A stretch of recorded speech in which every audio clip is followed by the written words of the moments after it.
स्कॅमर स्टुडंटला सुद्धा टार्गेट करायला लागलेत, त्यांना जॉब ऑफर करून, त्यांना जॉब ऑपॉर्च्युनिटी देऊन. ज्या लोकांकडे स्वतः जॉब नाहीये ते लोक काय दुसऱ्यांना जॉब प्रोव्हाइड करणार आहेत असं स्कॅम करून. तो hello everyone, welcome to byte crack. मी प्रेम इरुणकर. आज एक टॉपिक न घेता एक एक्सपिरियन्स घेऊन आलेलो आहे. त्या एक्सपिरियन्स मध्ये मी तुम्हाला अख्खी जर्नी शेअर करणार आहे की मला कसं एक स्कॅमरने माझ्याबरोबर एक फ्रॉड केलाय, त्यांनी कसं मला टार्गेट केलं, त्यांनी कसे मला मेसेजेस केले, काय केलं, आणि या सगळ्या गोष्टी आज मी कव्हर करणार आहे. So without wasting time let's get started. तर ही गोष्ट असेल काहीतरी somewhat mid of April 2024. Me video खूप लेट एडिट करून अपलोड करत आहे कारण का माझ्याकडे काही एक टेक्निकल इश्यू कारणामुळे माझ्याकडे काही व्हिडिओज वगैरे ते करप्ट झाले होते आणि आता ते मला बॅकअप मध्ये भेटलेले आहेत. तर मला असं वाटलं की मी व्हिडिओ एडिट करून तुमच्याबरोबर शेअर करावी अख्खी जर्नी, ज्याने तुम्ही तिला शेअर करून एक अलर्ट क्रिएट करू शकता की अशा स्कॅम मध्ये कोणी फसू नये. हाच माझा एक इंटेन्शन आहे. ठीक आहे. तर एप्रिल 2024 मधली गोष्ट आहे. माझ्या एका मित्राने मला कॉल केला, एका फ्रेंडने मला कॉल केलं. तुम्हाला म्हटलं की मी एक प्रोफाईल ओपन केलेला, एक प्लॅटफॉर्म आहे त्याच्यावरती त्याने एक प्रोफाईल क्रिएट केली आणि काही वेळानंतर तो शॉर्टलिस्ट झाला आणि शॉर्टलिस्ट झाल्यामुळे त्याला लगेच एक जॉब ऑफर आली. एका कंपनीमध्ये शॉर्टलिस्ट झाला आणि जॉब ऑफर आली त्याला. तर दुसऱ्या दिवशी त्याला लगेच इंटरव्ह्यूसाठी बोलवलेलं. तर तो मला म्हटलं की माझा फर्स्ट जॉब आहे, फर्स्ट इंटरव्ह्यू आहे, सो तू प्लीज माझ्या बरोबर ये. मी म्हटलं ओके ठीक आहे. तर थोड्या वेळाने मला असं वाटलं की मी पण एकदा अप्लाय करून बघावं की एक्झॅक्टली काय आहे, एवढं लगेच कसं काय शॉर्टलिस्ट झालं. नंतर मी थोड्या वेळाने एक प्रोफाईल ओपन केली. त्या प्लॅटफॉर्मचं नाव होतं अपना जॉब्स. ठीक आहे, अपना जॉब्स म्हणून असं एक त्या ऍप्लिकेशनचं नाव होतं. त्याच्यावरती मी माझी प्रोफाईल ओपन केली. 15-20 फार 25 मिनिट्स मध्ये मला लगेच एक व्हॉट्सअपवरती एक मेसेज आलं की you have been shortlisted, will you able to visit tomorrow for the interview. मला थोडासा डाऊट आला. बोललो हे काय स्कॅम आहे म्हटलं. बोललो लगेच कसं काय शॉर्टलिस्ट झालं, आम्ही पर्टिक्युलर कुठल्या कंपनीसाठी अप्लाय केलंय. तर ते मला मेसेज टाकला, एक ऍड्रेस पाठवला त्यांनी आणि एक गुगल मॅप्सवरती त्यांनी एक लोकेशन मला शेअर केली. ठीक आहे बोललो उद्या तरी मला पॉसिबल नाही पण मंडेला मला पॉसिबल असेल. तेव्हा मी असं चॅट्सवरती त्याला म्हटलेलं मी तुम्हाला एक स्क्रीनशॉट शेअर करून ठेवून देईल. ठीक आहे, त्याच्यानंतर तुम्हाला एक चांगली आयडिया येईल. आणि त्याच्यानंतर काय झालं, मी ठाण्याला गेलो आणि त्याच्यानंतर ठाण्याचा रश करून इकडे जॉबच्या इंटरव्ह्यूसाठी आलो आहे. मी मगाशी जे तुम्हाला दाखवलेलं की त्यांनी कसं मला मेसेजेस वगैरे केले आणि मग त्याच्यानंतर त्यांनी मला इंटरव्ह्यूसाठी शॉर्टलिस्ट केलं आणि डायरेक्ट मला त्यांनी बोलवलं. ठीक आहे, तर आता आम्ही त्यांनी दिलेल्या लोकेशनवरती आलो तर आहोत. बघून तर असं वाटत नाही का इथे कुठे इंडस्ट्री वगैरे काहीतरी आहे. सो आता पण माझ्याबरोबर माझा एक मित्र आहे निखिल, तो पण आता चालला इंटरव्ह्यूला. सो आता बघूयात. मी आता आतमध्ये जाईल, मी ट्राय करतो की माझा फोन साऊंड रेकॉर्डिंगला टाकेल म्हणजे ज्याने आपल्याला समजेल की बाबा ते इंटरव्ह्यूमध्ये कशा प्रकारचे क्वेश्चन्स वगैरे विचारतात. ठीक आहे, सो आता आपण भेटूयात. जेव्हा मी ठाणे स्टेशनवरती उतरलो तेव्हा मी कॉल केलं, मित्राने पण कॉल केलं. त्याला एक वेगळा ॲड्रेस होता आणि मला एक वेगळा ॲड्रेस होता, असे वेगवेगळे ॲड्रेसेस होते. जेव्हा त्यांनी कॉल केला तर त्याचा काय कॉल लागला नाही. मी जेव्हा माझ्या ह्याच्यावरनं कॉल केला तेव्हा ज्यांनी मला मेसेज केला त्याचा नंबर लागला. ठीक आहे, मी कॉल केला, त्याच्याशी बोललो वगैरे. त्यांनी मला एक ॲड्रेस दिलं. मला त्या ॲड्रेस काय एक्झॅक्टली आठवत नाही पण मी ह्याच्यावरती स्क्रीनशॉटवरती तुम्हाला मेन्शन करेल. आणि नंतर मी कॉलवरती बोललो, त्यांनी मला एक ॲड्रेस दिला. मी त्या ॲड्रेसवरती गेलो आणि तिकडे गेल्यानंतर तर काहीच बघू शकतात. कॉल केल्यानंतर लोक काय दाखवतात, स्पॅम, जॉब फ्रॉड. तर कॉलच लागत नाही.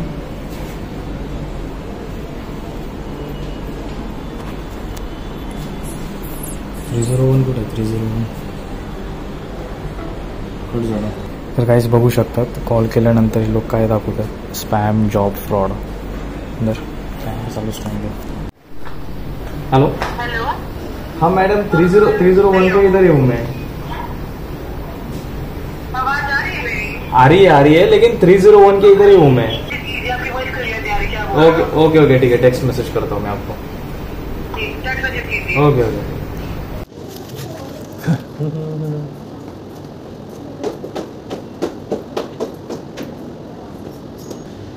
ओके ओके म्हणून असा मेसेज आलेला गाईस. आलंय, दिसलं. रिसेंटली परत तिचा कॉल येऊन गेला. मला ती सांगत होती की आता गणेश शॉवरला नाही जायचं आहे, तुम्ही गणेश टॉवरच्या ऐवजी बाल गणेश टॉवरच्या इथे या. काय स्कॅम आहे, अजून किती स्कॅम करायचं त्यांना. आता आपण निघालोय आता बाल गणेश टॉवर. बघूया. जेव्हा मी त्या लोकेशनवरती गेलो, त्यांनी मला आतमध्ये एंटर करून दिलं, तेव्हा मी एक गोष्ट ऑब्झर्व केली तिथे, जी मला थोडीशी वेगळी वाटली आणि वियर्ड वाटली. वियर्ड गोष्ट म्हणजे अशी होती की ज्या लोकांनी मला मेसेज केलेलं, त्याच ऑर्गनायझेशननी जेव्हा मला मेसेज केलेलं, त्यांचीच जवळपास 7 ते 8 जण एक छोटंच रूम होतं, जास्त मोठं नव्हतं, एक ऑफिस टाईपच असेल. तर एक फ्लॅट सारखं आपला 1 BHK फ्लॅट आहे तेवढंच होतं एरिया. मला थोडंसं शॉकिंग वाटलं की बोललो एवढीशी एरियामध्ये कसं काय. बोललो असेल तर ठीक आहे, इट माइट बी स्टार्टअप. नंतर त्यांची 7-8 लोक अशी स्कॅटर झालेली होती आणि तिथे डिसिप्लिन खूप होतं, एकदम ऍडव्हान्स लेवलचं डिसिप्लिन तिथे मी ऑब्झर्व केलं की कोणीच तिथे एकमेकांशी बोलू शकत नाही. त्यांचे काही रूल्स होते, कोणीच एकमेकांशी बोलायचं नाही, मोबाईल्सला सायलेंट करून ठेवून द्यायचं, कोणीच एकमेकांशी देखील बोलायचं नाही, फोनवरती नाही, नो चॅट्स, नो नथिंग, सगळं एकदम डिसिप्लिन मॅनरमध्ये होतं. आय थॉट की त्यांचे कदाचित काही कंडिशन्स असतील, रूल्स असतील आणि त्या कारणामुळे मला तिकडे व्हिडिओ शूट करायला पण जमलं नाही. जेव्हा माझा राऊंड आला, हायरिंग मॅनेजर समोरच होती, ठीक आहे, मी ग्रीटिंग्स वगैरे केले आणि जेव्हा आमचं दोघांचं कन्व्हर्सेशन चालू होतं ना, तेव्हा आय थॉट की मी कुठेतरी एक व्हॅलिड डेस्टिनेशनवरती आलेलो आहे, कदाचित हे लोक प्रोव्हाइड करत असतील असं मला वाटलेलं त्या टायमामध्ये. पण त्याच्यानंतर काय झालं, त्यांनी मला काही क्वेश्चन्स केले, क्वेश्चन्स माझ्या रिझ्युमेशी मॅच करत होते. मग एक रिअल एन्व्हायरमेंटमध्ये आलेलो आहे मी असं मला वाटलं. पण त्याच्यानंतर जस्ट 2 मिनिटं त्यांनी मला काही क्वेश्चन्स केले असतील, एकदम basic. For example, what is the full form of this, what is the full form of that, what is that use for. त्याच्यानंतर आय थॉट की ती मला थोडा ऍडव्हान्स, एक थोडा डीप लेवलमध्ये जाऊन विचारेल, पण ते काही झालं नाही.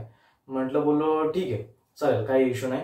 नंतर मग तिने डायरेक्ट माझी सॅलरी डिस्कशन केलं. तिथं थोडासा मला डाऊट आल्यासारखं झालं. तिने मला स्ट्रेट फॉरवर्ड एक पेपर घेतला आणि त्या पेपरवरती तिने मला अख्खा एक यू विल गेट 23,000, एवढी कटिंग होणार, तेवढी कटिंग होणार आहे आणि मग तुमच्या हातामध्ये एक सर्टेन अमाऊंट एवढे मिळणार तुम्हाला पर मंथ. नंतर बोललो 18,000 पर्यंत ती मला ऍग्री झाली, ठीक आहे, 18,000 तुला पर मंथ मिळून जाणार. नंतर सगळ्या गोष्टी सेट झाल्या, मी ऍग्री झालो 18,000ला. बोललो ठीक आहे, बोललो फ्रॉम मॉर्निंग 9 to 6 o'clock, बोललो इट्स ठीक आहे ठाण्यामध्ये, आणि मी अपडाऊन करायला पण रेडी होतो, काही इश्यू नव्हता. पण त्याच्यानंतर सगळ्या गोष्टी झाल्या, आमचं कन्व्हर्सेशन पण झालं. त्याच्यानंतर तिने मला सांगितलं की पहिले तुम्हाला आयडी जनरेट करावा लागणार, एक कॅन्डिडेट आयडी असते, त्याच्यासाठी तुम्हाला 2,200 रुपीज पे करायला लागणार. ओ शिट, आता हे तर पॉसिबल नाहीये ना. मी तुमच्याकडे जॉब करण्यासाठी आलोय आणि तुम्हीच जर माझ्याकडनं जर पेमेंट घेत असाल एक आयडी साठी, तर what is the use of the job. ही गोष्ट प्रूव्ह झालेली की आमच्यापुढे खूप मोठा स्कॅम झालेला आहे. तर मी एवढं सजेस्ट करेन की कोणी अशा ऑनलाईन जॉब्स वगैरेच्या भानगडीमध्ये पडू नये.